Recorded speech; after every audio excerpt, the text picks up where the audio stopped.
Mister dependable থেকে predictable, batting বিপর্যয়ে নামবেন আর গুরুত্বপূর্ণ উইকেট হেলায় হারিয়ে আসবেন, এটাই যেন নিয়তি। মুশফিকুর রহিমের ডিপেন্ডেবল তকমাটা এখন অনেকটাই ফিকে।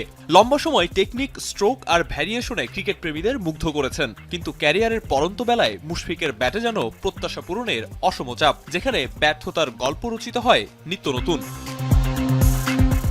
ওয়ানডেতে সর্বশেষ 10 ম্যাচে মুশফিকের উইলো থেকে এসেছে 218 রান।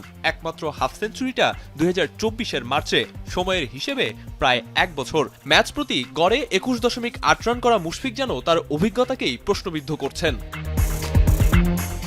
অভিজ্ঞতা মূল্যবান, তবে মুশফিকের বেলায় সেটা যেন অতিরঞ্জিত।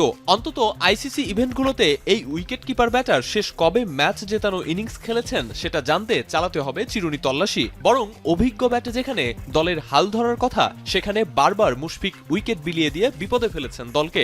জ্বলে ওঠার পরিবর্তে মাথা নিচু করে ধরেছেন প্যাভিলিয়নের পথ।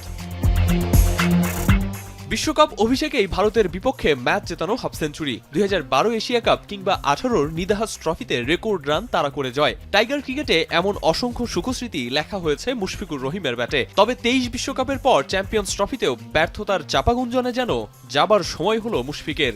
এবার যেন বিদায় নেয়ার পালা। আরিফুল ইসলাম সাহাব, এখন।